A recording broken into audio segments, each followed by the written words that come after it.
should military sellers update or sell as is before a PCS? A lot of military sellers think preparing their home for sale means doing everything, and that assumption can quietly cost them time, money, and flexibility before a PCS. You're getting ready to sell in Colorado Springs and asking, do we need to make major updates, or can we sell this house the way it is? This video will help you make that decision clearly without overdoing it. I work with military sellers every year, and one of the biggest patterns we see is sellers feeling pressure to do more than actually is necessary. And the reality is more work does not always mean more return. Let's walk through the three main paths sellers consider and what really matters with each one.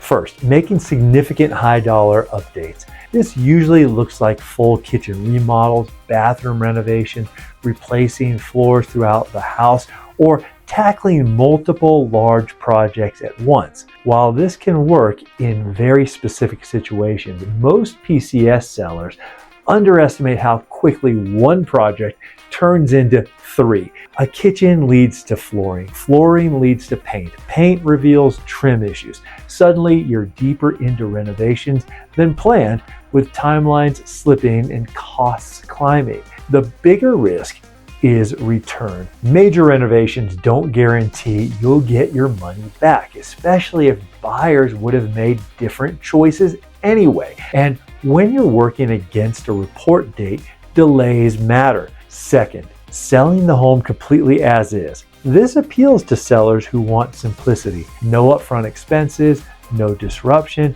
no managing contractors, while juggling PCS planning. Selling as is can absolutely work if the home is in reasonable condition and priced correctly. But it also narrows the buyer pool and puts more pressure on pricing. If expectations aren't aligned with the market, the home can sit, and time is something PCS sellers don't have much of.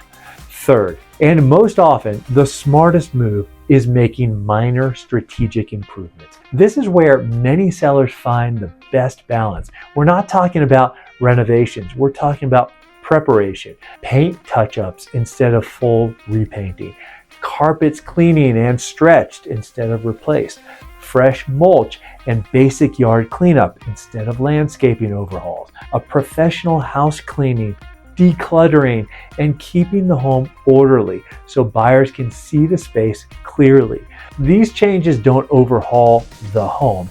They remove distractions. They help buyers focus on layout, location, and value instead of small, flexible issues. This approach respects PCS timelines and avoids the trap of just one more project. At this point, most sellers are wondering how to tell what's necessary versus what's optional. If this raises questions about what actually matters for your home, your equity, your timing, there's a link in the description where you can get clarity or ask us directly. One of the most important steps is meeting early, well before a listing, to talk through preparation realistically. When we walk through a home together, the goal isn't to create a renovation list. It's to identify what helps the home sell cleanly and confidently and what simply adds cost without meaningful return. Every home is different. Every PCS timeline is different. The right plan is the one that protects your time, your finances, and your flexibility. If this was helpful, make sure to subscribe, like, so that you don't miss another one of our future videos. And check out the next video. It builds on what we just talked about and will help you take the next step.